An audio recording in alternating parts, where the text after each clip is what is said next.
It's the year 1805. The world is holding its breath. For a brief moment, there was peace. The Treaty of Amiens in 1802 had put a pause on a decade of revolutionary chaos. A chance for Europe to catch its breath. A chance for soldiers to go home. But it was a fragile peace, an illusion, a piece of paper trying to hold back a tidal wave. Because two giants still stood on the world stage, eyeing each other across the English Channel.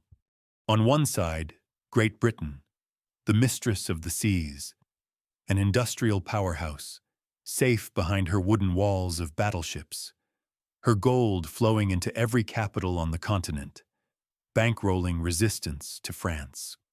On the other side, France, a nation forged in the fires of revolution, now led by a singular genius, Napoleon Bonaparte. Just a year earlier, he had crowned himself emperor. He was no longer just a general of the Republic. He was a new Charlemagne, a modern Caesar. His ambition knew no bounds. And that ambition terrified the old monarchies of Europe. They saw him as a usurper, a product of chaos, a threat to the very idea of kings and queens. They couldn't let him stand. They couldn't let this upstart artillery officer rewrite the rules of the world. The tension in the air is palpable. You can feel it in the coffee houses of London, in the royal palaces of Vienna and St. Petersburg, in the military camps along the French coast. It's a powder keg waiting for a spark. And in 1803, the spark is lit. The peace is shattered. Britain declares war on France. The giant struggle resumes. But this isn't just a war between two nations. This is a world war. And Britain knows it can't fight Napoleon alone on land. It needs friends. It needs allies. It needs bodies to throw against the French juggernaut. So, the British Prime Minister, William Pitt the Younger, starts writing checks, massive subsidies, millions of pounds of gold, the lubricant of war. He sends diplomats to the great powers of the East, to Austria, to Russia. Austria is hungry for revenge. They've been beaten by Napoleon before, in Italy, in Germany. They've lost land. They've lost prestige. Their emperor, Francis II, wants his pride back. He wants to restore the old order. He sees a chance to crush France while its attention is turned toward England. And then there's Russia, the sleeping giant of the East, ruled by a young, idealistic czar, Alexander the Third. He dreams of being the savior of Europe, of being the man who stops the Corsican ogre. He has vast resources, an army of hardy, stoic peasant soldiers who will march into hell if he commands it. Slowly, secretly, the alliance comes together. The third coalition is born. Britain, Austria, Russia, Naples and Sweden join in too. It is a formidable force. On paper, it looks unstoppable. A massive vice designed to crush the French Empire from all sides. The plan is grand. It's complex. Austrian armies will march into Bavaria and Italy. Russian armies will march west to join them. A combined force of hundreds of thousands of men.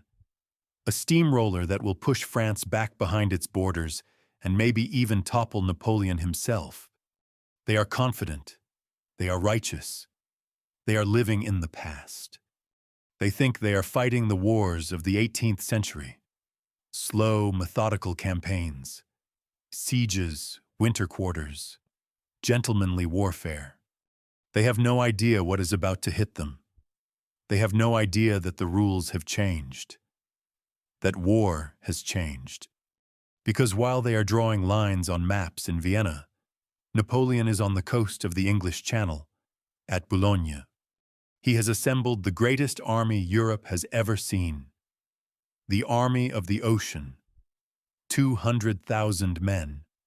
This isn't a rabble of revolutionary volunteers anymore. This is a professional fighting machine. Veterans of a dozen campaigns, hardened by battle, fanatically loyal to their emperor. They have spent 2 years in these camps, drilling, training, perfecting their craft. They are the finest soldiers on the planet. They are waiting for one thing: the signal to board the thousands of flat-bottomed boats that line the harbors, to cross the 20 miles of water that separate them from England, to march on London and end the war with one blow. It's Napoleon's great dream, to conquer Britain on its own soil. Day after day, he stares out at the sea, waiting for his admirals to give him a window. A few days of clear weather, a moment where the Royal Navy is distracted. The tension in the camps is unbearable. The soldiers are ready. They are coiled like a spring. But the window never opens. The British blockade is relentless. The French Navy is disorganized, fearful. The plan to invade England is slipping away. And then the reports start coming in. Spies in Germany, diplomats in Austria. They all say the same thing. The Austrians are moving. An army under General Mack has invaded Bavaria, France's ally. They are marching west, towards the Rhine. The Russians are mobilizing. They are coming to join them. The vice is closing. Napoleon realizes his dream of invading England is dead, at least for now. He is facing a war on the continent, a war against a massive coalition that outnumbers him significantly. He has a choice, a critical choice. He can wait. He can move his army to the Rhine and fight a defensive war. Let them come to him. Use the terrain. Fight a war of attrition. It's the safe choice, the sensible choice. But Napoleon isn't sensible. He is audacious. He looks at the map. He sees the Austrian army under General Mack moving deep into Germany. He sees the Russians still hundreds of miles away. He sees a gap in time and space, a window of opportunity that only he could see. He decides not to defend. He decides to attack. He decides to pull off one of the greatest military maneuvers in human history. In late August 1805, the orders go out. The camps at Boulogne are struck. The invasion barges are abandoned. The entire Grande Armée, 200,000 strong, performs a massive pirouette. They turn their backs to the sea and face east.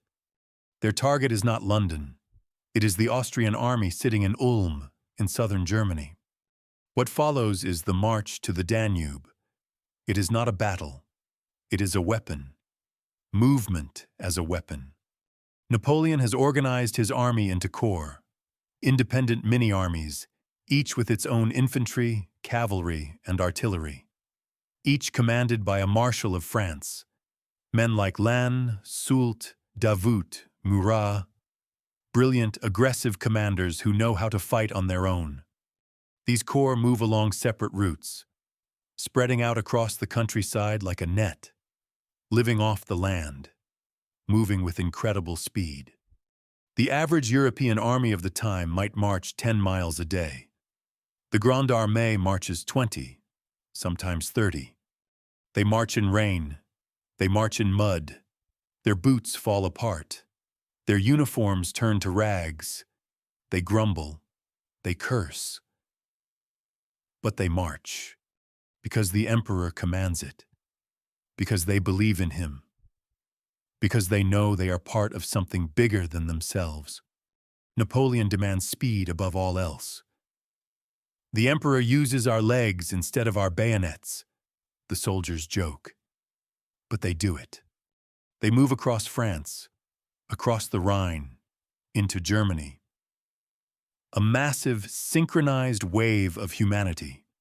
And the amazing thing is, nobody knows where they are. Napoleon has thrown a cloak of secrecy over the whole operation. He has cavalry screens blocking enemy scouts. He spreads disinformation. He makes the Austrians think he's still on the coast, or maybe heading to Italy. General Mack in Ulm is completely in the dark. He is a competent general of the old school. He is methodical. He is slow. He thinks he knows what war is. He has taken up a strong position around the city of Ulm. He is waiting for the Russians to arrive so they can push on into France together. He thinks he has plenty of time. He has no idea that a tidal wave is about to crash over his head. In late September, the French corps begin to cross the Rhine. But they don't come straight at Mack. They sweep wide to the north, a giant right hook. They move through neutral Prussian territory, violating their neutrality without a second thought. Speed is everything. They cross the Danube River east of Ulm, behind General Mack. Suddenly, French troops are between Mack and Vienna, between him and his supplies, between him and the approaching Russians. Mack is confused. He gets reports of French cavalry in places that make no sense. He thinks it must be a mistake, a raiding party. He hesitates. He sends out detachments to investigate. They get chewed up by superior French forces. He tries to break out to the north. He is blocked by Marshal Ney. He tries to break out to the east. He is blocked by Marshal Soult. The net has closed. The fingers of the Grande Armée have clenched into a fist. Mack is trapped. He is surrounded in Ulm with 60,000 men. His supplies are cut off. He has no idea where the main French army is. He has no idea where Napoleon is. He is paralyzed by indecision. He is a deer in the headlights of a speeding locomotive. Napoleon tightens the noose. He brings up his artillery. He bombards the city. He demands surrender. Mack plays for time. He hopes the Russians will arrive and save him. But the Russians are still weeks away. They are marching as fast as they can, but they are too late. On October 20th, 1805, the unbelievable happens. General Mack surrenders his entire army. 60,000 Austrian soldiers lay down their arms. Cannon, cavalry horses, baggage trains, all captured, almost without a shot being fired. It is a thunderclap that stuns Europe. An entire army, wiped off the board by maneuver alone. Napoleon writes to his wife, Josephine, "I have destroyed the Austrian army by simply marching. It is a masterclass in strategy, a flawless execution of operational art. It is modern warfare bursting onto the scene, shattering the old ways forever. The road to Vienna is open. The Austrian capital is defenseless. But the war is not over. Far from it. The victory at Ulm is intoxicating. It's a huge morale boost for the French. But strategically, it hasn't solved Napoleon's biggest problem. The Russian army is still out there. And the Russians are a different breed of enemy. They are tough. They are resilient. Their commander, General Kutuzov, is old, wily, and experienced. He fought the Turks. He knows the value of retreat. He knows that space and time are Russia's greatest weapons. When he hears about the disaster at Ulm, he knows he can't fight Napoleon alone. His army is tired from the long march from Russia. He needs to link up with the remaining Austrian forces. So, he turns around. He begins a long, grueling retreat down the Danube Valley. He burns bridges behind him. He fights rearguard actions.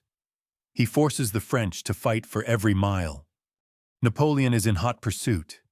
He knows he has to destroy the Russians before they can regroup. He pushes his men even harder. It's November now. The weather turns vile. Rain turns to sleet. Sleet turns to snow. The roads become quagmires of freezing mud. The French supply lines are stretched to the breaking point. Soldiers are foraging for food, looting villages just to survive. They are exhausted. They are hundreds of miles from home in a hostile country. The pursuit becomes a frantic cat-and-mouse game. French cavalry under the flamboyant Marshal Murat are constantly nipping at the Russian heels. There are sharp, bloody clashes at river crossings and small towns. But Kutuzov is too slippery. He manages to keep his army intact. He manages to cross to the north bank of the Danube and escape the immediate trap. Napoleon is frustrated. He needs a decisive battle. He needs to end this war before winter truly sets in. He decides to seize the Austrian capital, Vienna. It's a huge political prize. He hopes its capture will shock the Austrian emperor into surrender. In mid-November, French troops enter Vienna. They capture immense stores of weapons and supplies. They capture the great bridges over the Danube intact, thanks to a daring bluff by Marshals Lannes and Murat. It's a glorious moment. French tricolors flying over the palaces of the Habsburgs. But it doesn't end the war. Emperor Francis has fled to the east. He refuses to make peace. And now, the strategic situation takes a dark turn for Napoleon. By taking Vienna, he has stretched his army even thinner. He has to leave troops behind to garrison the city and protect his long line of communications back to France. Meanwhile, to the north, the Russian army has linked up with the remnants of the Austrian forces. They are now gathered in Moravia, in the modern-day Czech Republic. The two emperors, Francis of Austria and Alexander of Russia, are there in person. Their combined army is now larger than Napoleon's. They have over 85,000 men. Napoleon has barely 70,000 available for battle. He is deep in enemy territory. It is winter. His men are worn out. The political sharks are circling. Prussia, which has been sitting on the fence, is negotiating with the coalition. If Prussia joins the war with its powerful army, Napoleon will be crushed. He is in a precarious position. The hunter has become the hunted. A single defeat could destroy everything he has built. His army could be cut off and annihilated. His empire could crumble. The mood in the French headquarters is tense. His marshals are worried. They advise caution. They advise retreating closer to Vienna, shortening the supply lines, waiting for the spring. But Napoleon knows he can't wait. Time is on the side of the Allies. Every day that passes brings more Russian reinforcements.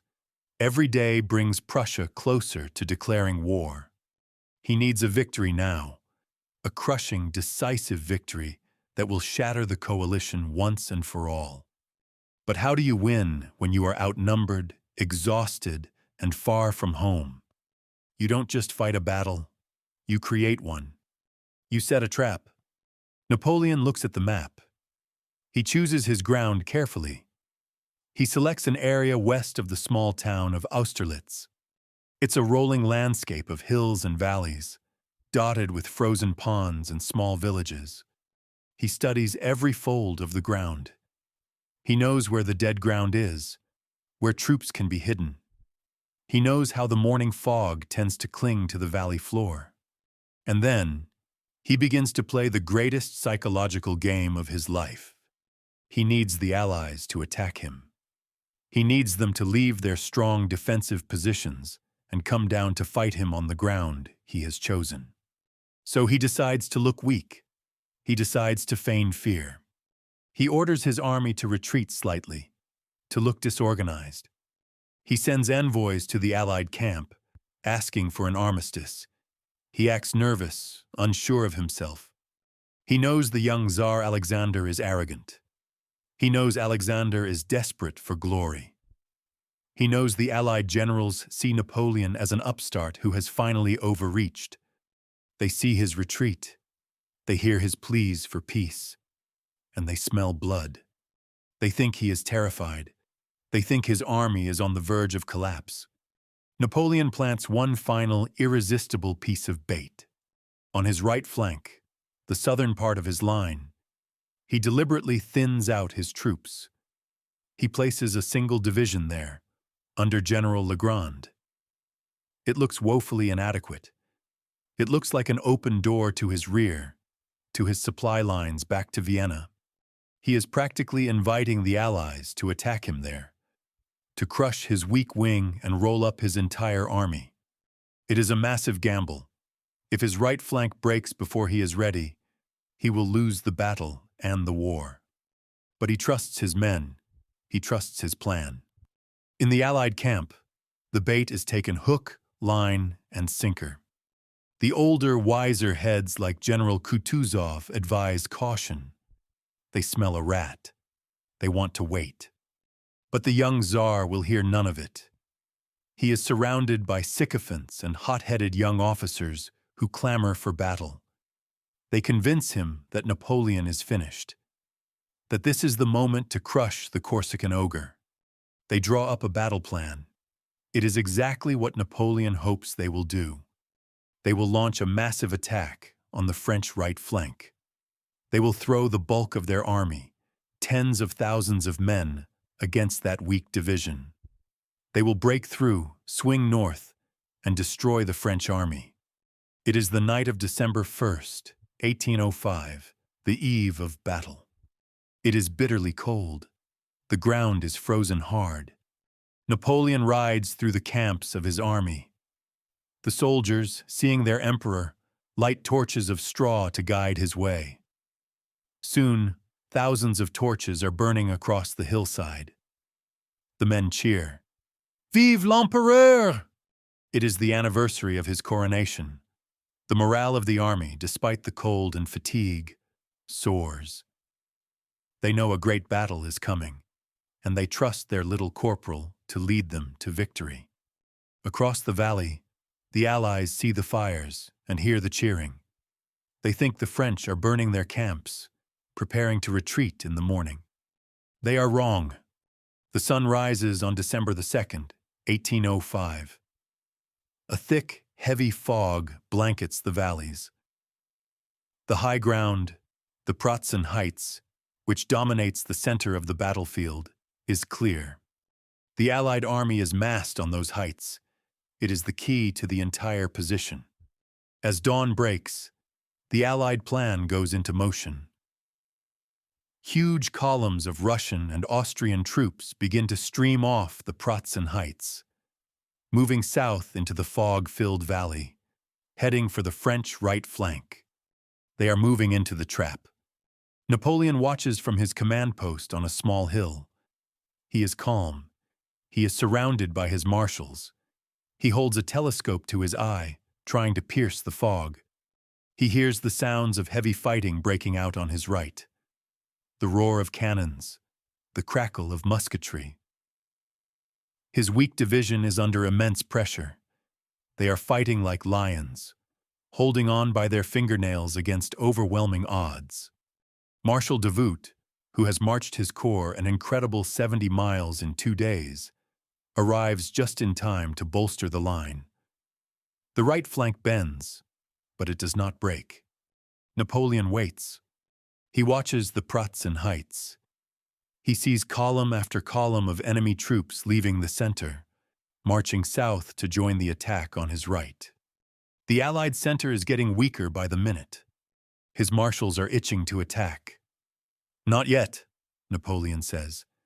When you are making a mistake, your enemy should not be interrupted. He waits until the moment is perfect, until the trap is fully primed. Around 9:00 a.m., the fog begins to lift. The sun breaks through. The brilliant, cold sun of Austerlitz. The Pratzen Heights are revealed, and they are almost empty. The Allied center is wide open. Napoleon turns to Marshal Soult. How long will it take you to take those heights? 20 minutes, sire, Soult replies. Very well, go. The order is given. The signal drums roll. Suddenly, out of the fog in the valley center, 2 entire French infantry divisions emerge.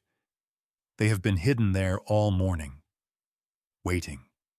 They are led by Generals Van Damme and Saint-Hilaire, the cream of the French infantry. They begin to march up the slopes of the Pratzen Heights, with bayonets fixed, bands playing. It is the Lion's Leap. The master stroke of the battle. The Allies on the heights are completely taken by surprise. They thought the French were retreating. Instead, a massive attack is smashing straight into their gutted center.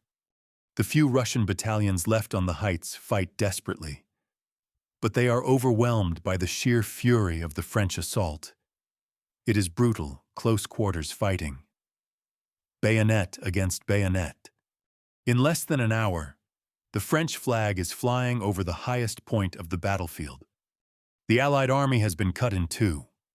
Tsar Alexander, watching in horror from a nearby hill, throws in his reserves. The elite Russian Imperial Guard cavalry, huge men on huge horses, they charge the French infantry on the heights. It's a desperate moment. The French line wavers. A battalion is ridden over, its eagle standard captured. But Napoleon has his own reserves. He sends in his own Imperial Guard cavalry, the Mamelukes, the Grenadiers à Cheval. A titanic cavalry battle erupts in the center of the heights. Thousands of horsemen clashing in a swirling melee of sabers and pistols. The French prevail. The Russian Guard is beaten back. With the center lost, panic begins to spread through the Allied army. On the north, Marshal Lannes launches his own attack, driving back the Allied right wing. But the real disaster is happening in the south. The massive Allied force that had attacked the French right is now trapped. They are fighting Davout in front of them, and now Soult's victorious troops on the Pratzen Heights are turning their guns on their flank and rear. They are surrounded on three sides. Their only escape route is across the frozen Satchan ponds behind them. Thousands of men and horses stream onto the ice in a panic. Napoleon orders his artillery on the heights to fire not at the men, but at the ice. Cannonballs smash into the frozen surface. The ice cracks. It shatters. Hundreds, perhaps thousands, of Russian soldiers plunge into the freezing water. Horses, cannons, wagons go through the ice. It is a scene of utter horror. The shouts of drowning men, the screaming of horses, the relentless pounding of the French guns. By late afternoon, the battle is over. The silence that falls over the field is eerie, broken only by the cries of the wounded. It is total devastation. The coalition army is shattered. They have lost over 25,000 men killed, wounded, or captured. Almost a third of their army. The French have lost about 9,000. It is the most complete, most decisive victory since the days of Hannibal. Napoleon rides across the battlefield in the twilight. The ground is covered with corpses, frozen in the grotesque poses of death. He stops to speak to the wounded, to distribute rewards to brave soldiers. His army is ecstatic. They cheer him wildly wherever he goes. They know they have achieved the impossible. They have defeated the two greatest emperors of the East in a single day. They have won the war. The next day, a broken man arrives at Napoleon's camp. It is Francis II, Emperor of Austria. He comes to beg for peace. He agrees to an immediate armistice. He agrees to kick the Russian army out of his territory.